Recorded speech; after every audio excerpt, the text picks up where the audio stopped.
Hey guys, welcome back to another episode of the Music Den. I'm your host, Armando Venditti. I want to welcome you all back to another segment of Ranking the Albums. And today I am ranking the albums of Swedish supergroup ABBA. ABBA formed in Stockholm, Sweden in 1970, around 1971, 72, sorry, consisting of two couples, Bjorn Ulvaeus and Agneta Folkskog, and Benny Andersson and Anna Frid Lyngstad, also known as Frida. Collectively, ABBA have sold somewhere in the realm of 150 to 385 million albums worldwide. That includes studio albums and greatest hits collections. They have been signed, to such labels as Atlantic, Epic, RCA, Vogue, which is a small label in France. Now, when I think of the music of ABBA, the term sophisticated innocence comes to mind. Now, when I say that, I mean, when I think of the music, I'm brought back to when I was a kid, like back to 1975, when I first heard Mamma Mia, right? Or when I first heard Fernando a year later.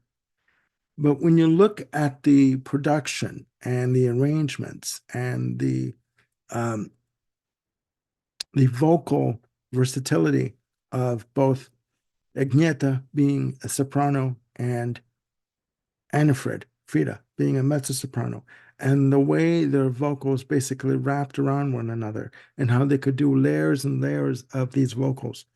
It is just astounding. And the production from Benny Andersson and Bjorn Ulvaeus, along with engineer Michael Tretow, I mean, just amazing, brilliant, right?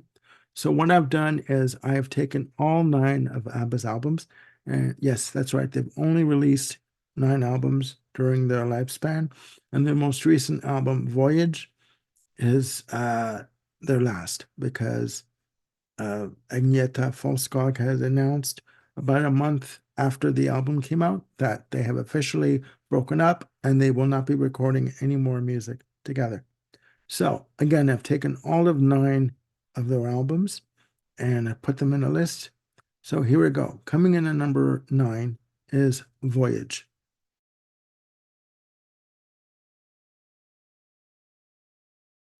Released November 5th, 2021 through Universal Music. The hype for this album was immense.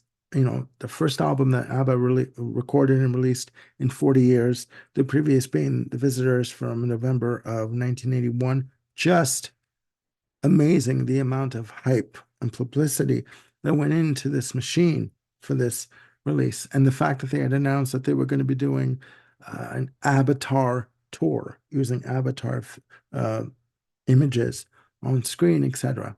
Um, did they break any new ground musically? No, no. I mean, but fantastic.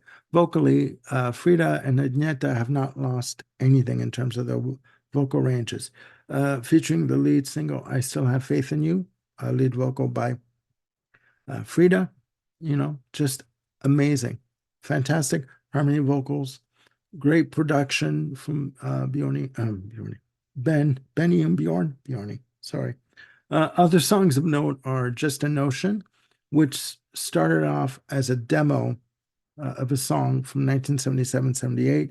And the demo version of this track was featured on the Thank You for the Music box set from 1994 in a section called ABBA Undeleted, which was a 20-minute medley of demos and unreleased tracks that were, put together for the box set.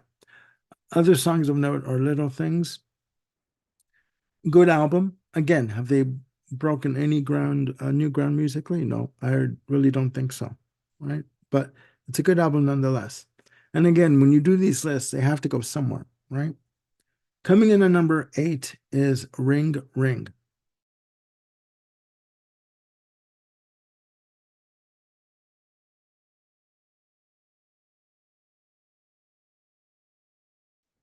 Released March 26, 1973.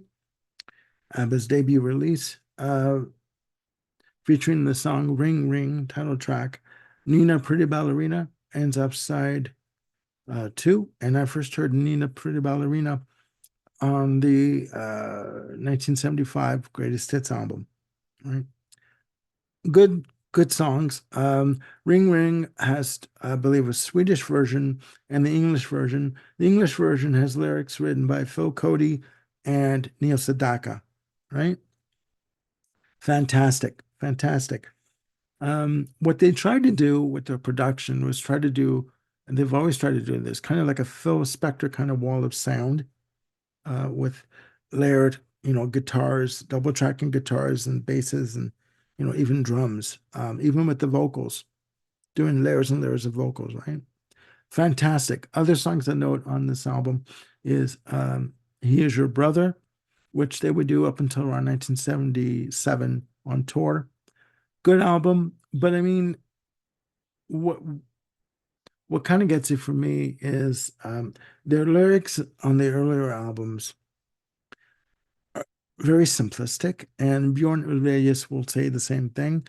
He said that their attempt to write lyrics was basically just an attempt to have a group of words that ran together in a rhyme, right? And it does show. I've got to be honest, right? So that's number 8. Coming in at number 7 is Waterloo.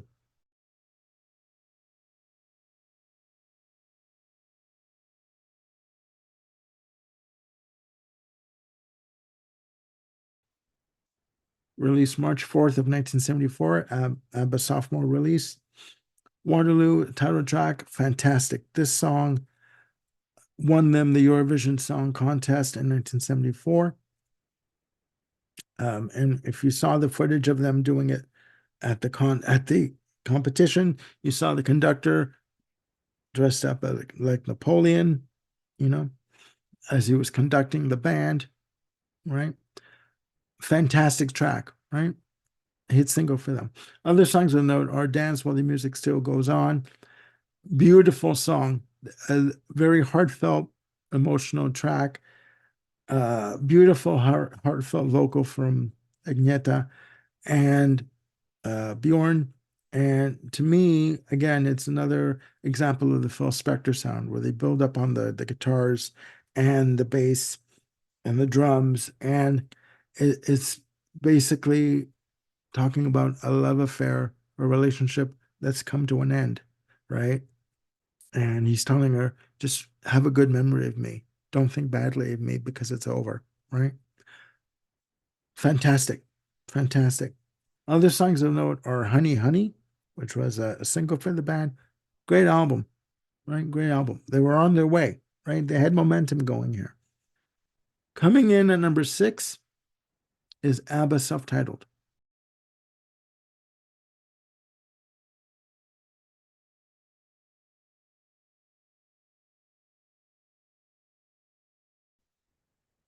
Released April 21st, 1975.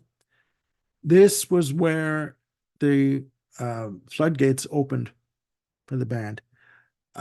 Between Waterloo and SOS, which was their big hit single, they released songs like, Honey Honey, So Long, and I Do, I Do, I Do.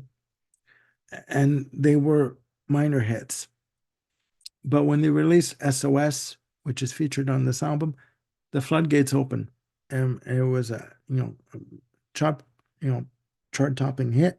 Fantastic. Songs of note on ABBA subtitled Mamma Mia, which starts off the album, SOS, as I mentioned, Rock Me, which started out as on the demo as a song called Baby, and that demo was also featured on the 1994 Thank You for the Music box set on that ABBA deleted section on disc 4.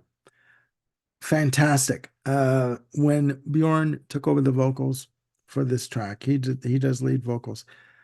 He kept the vocal line in the same key. He didn't bring it down a key for him to sing comfortably. So he said that when he sang this, he had to stand on his tiptoes in order to reach the notes. He almost ripped his throat apart.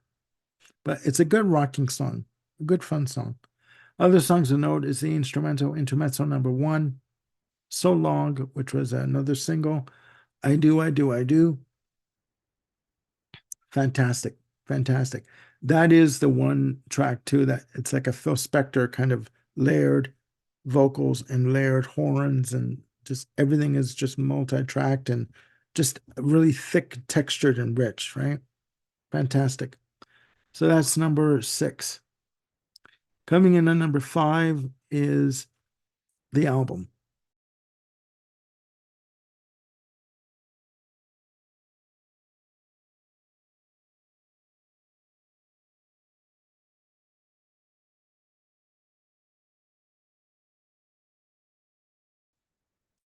Released December 12th, 1977.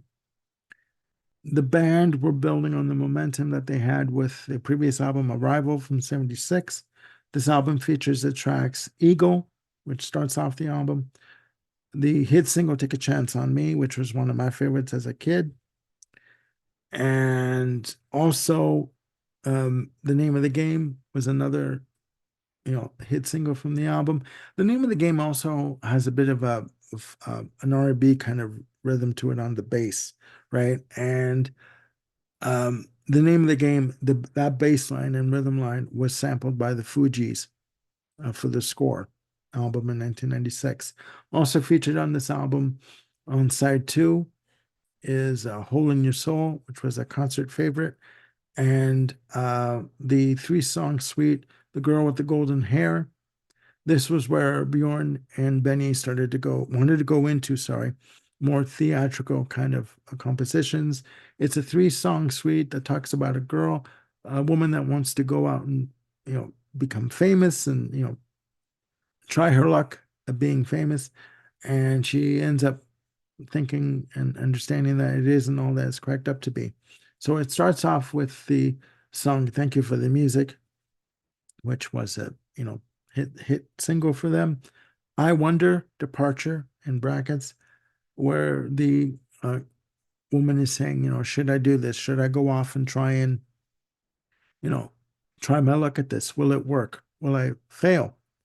And, stay tuned for that.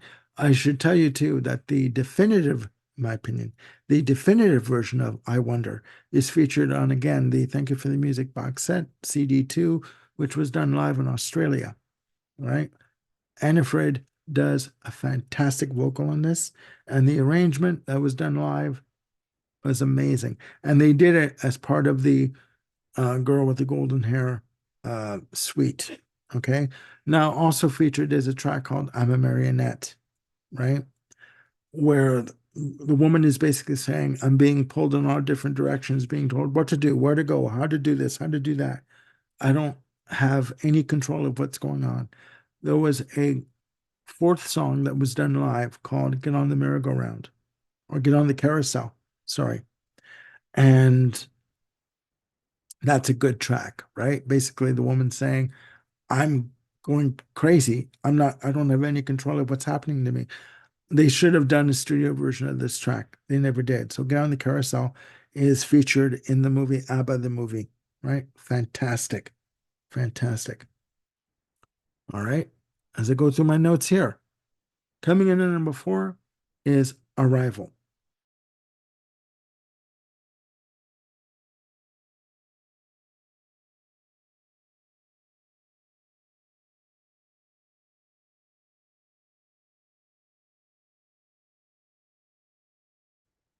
Released October 11th, 1976.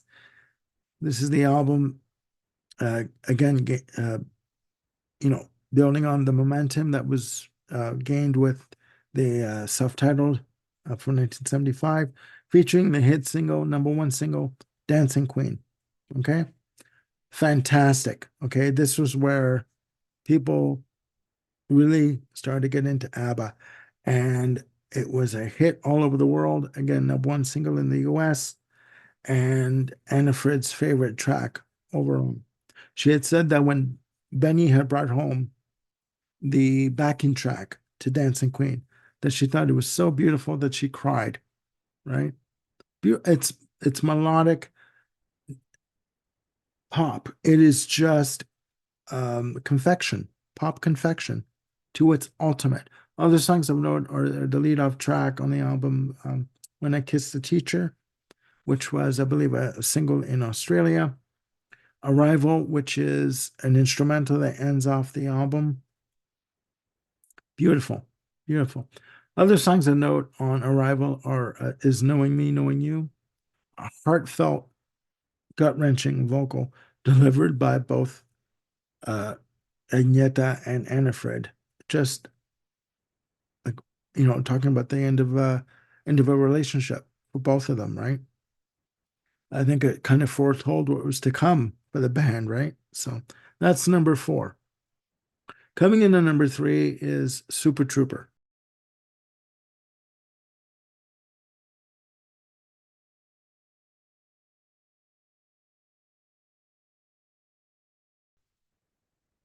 Released November 3rd, 1980. Um, again, pop, perfection, confection. Just amazing. Featuring the title track and, you know, song talking about how, they don't want to be on the road anymore.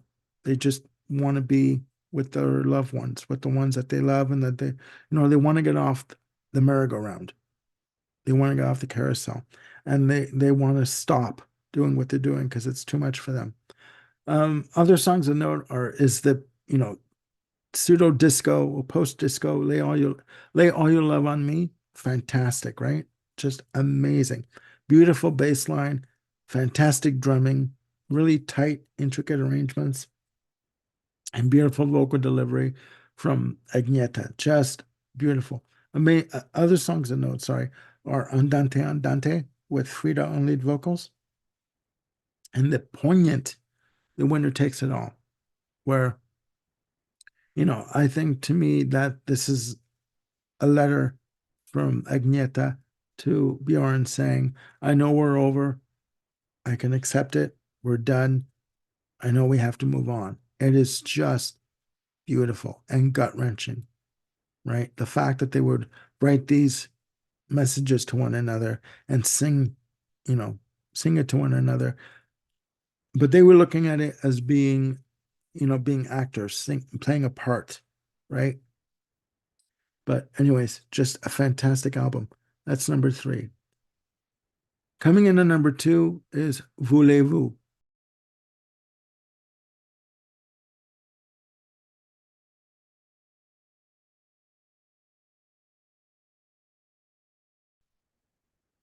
Released April 23rd, 1979. Voulez-vous translates to English as will you, loosely, right?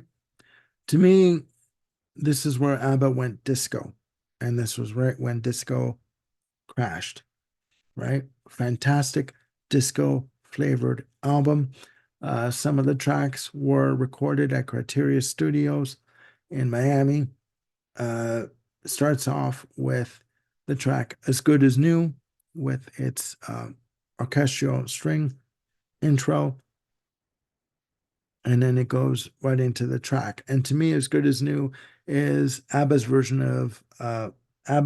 of Shaky Groove Thing from Peaches and Herb. Just amazing. Voulez-vous, the title track, disco galore. The backing track originally was recorded with a group called Foxy, which had a hit called Get Off in 1976 from TK Records. But from what I heard, they went back to Sweden and re-recorded the backing track. Don't know why. It's fantastic. Angel Eyes is next, which was a B-side to Voulez-vous. Voulez-vous was released as a double A side with Angel Eyes on the other on the double A side. And Angel Eyes for me is my favorite track on the album. This song didn't get much notice because Roxy Music at the time released a song called Angel Eyes, and that got more attention. But Angel Eyes to me is another relationship song, talks about how this woman's telling this other woman that she's run into, like, be careful who you're going out with. I went out with him myself. He's fooling you. He's going to pull the wool over your eyes, and you're not gonna see it coming. And what I like too is you have Frida on the verses, and you have Agneta on the choruses and the bridge. Just fantastic. Beautiful, melodic, rich, lush, textured, amazing. It's unfortunate that Benny doesn't like this song too much, that he thought it was maybe rushed a little bit. But, anyways, other songs of note on the album are Does Your Mother Know?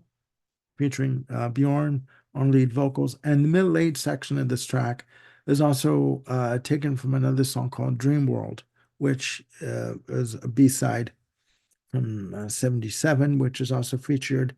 Dream World is featured on the Thank You for the Music box set. Fantastic, fantastic ass shaking track from ABBA. Kisses of Fire, which ends the album. Just beautiful. Great soaring vocal delivery from Agneta on this track. Amazing, amazing. She holds this track in the palm of her hand and she controls every vocal delivery that she has on this track. Just beautiful. And again, it's disco, right? That's number two. Coming in at number one is The Visitors.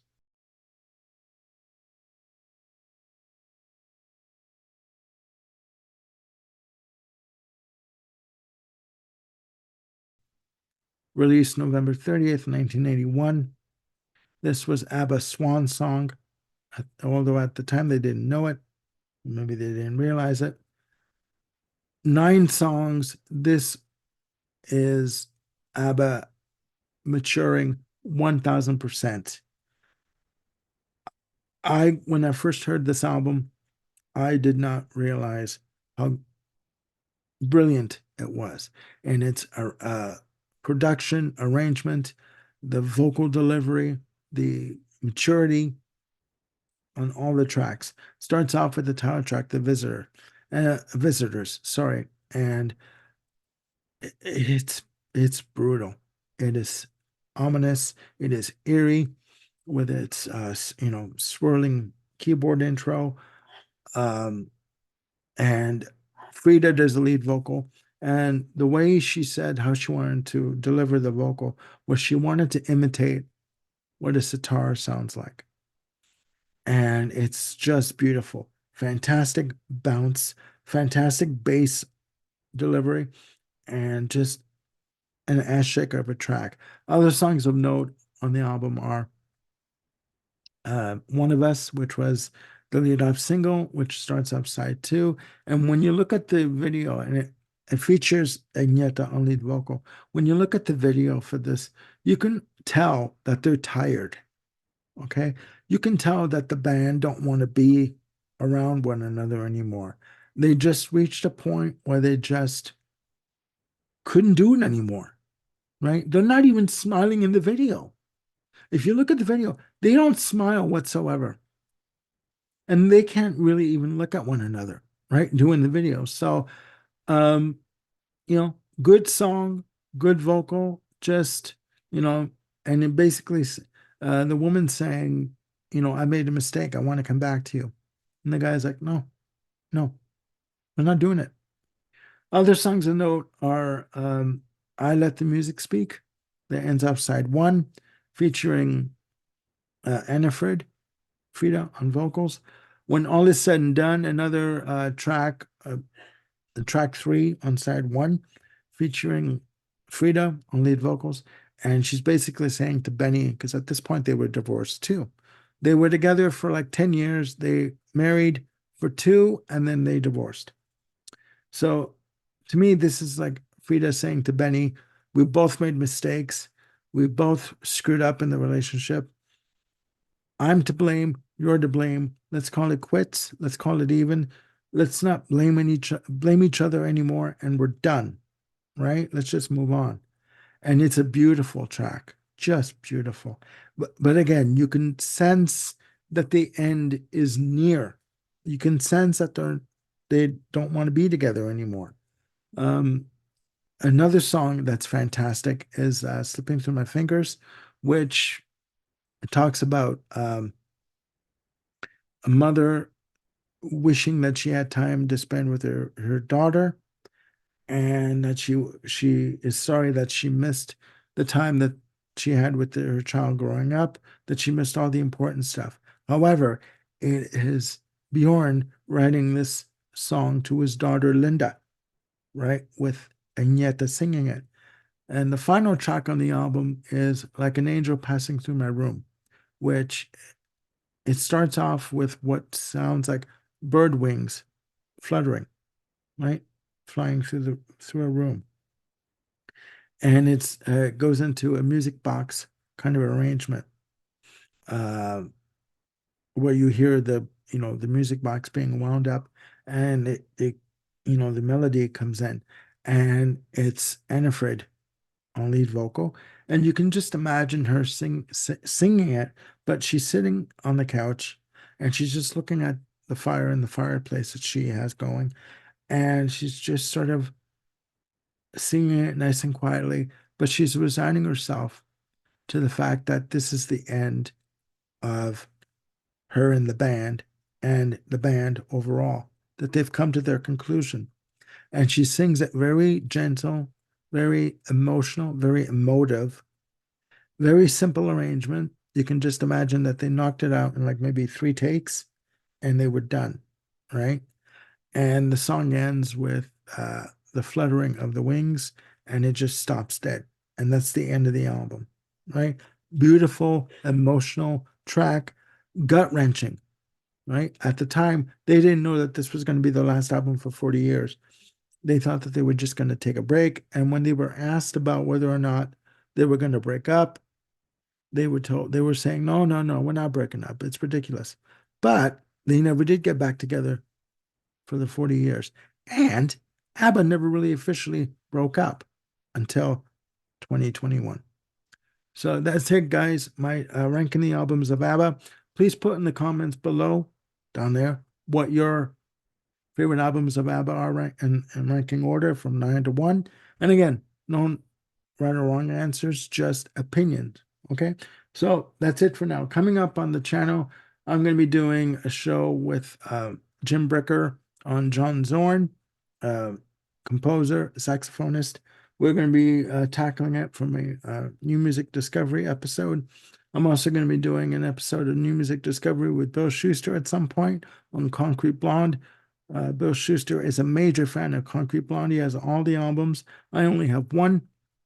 So he has assigned me to listen to the first 2 albums. We're going to be tackling the New Music Discovery Concrete Blonde, like we did the George Jackson, where we do 2 albums per episode. I do believe they have 8 albums. So that's coming up. And I will be doing a show on Robin Trower on Bridges Size, the 50th anniversary edition of the album that just came out on May 17th. I'm going to be doing a show on that album coming up. So a lot coming up, guys. So please stay tuned. Please click like and subscribe and hit the notification bell to keep yourselves on top of any new content that I've got coming up. And that's it for now. Please look after yourselves and one another. If you're in Canada, happy Victoria Day. I hope you had a good weekend. Back to work tomorrow, unfortunately. So that's it for now. I will see you soon with another video. Bye for now.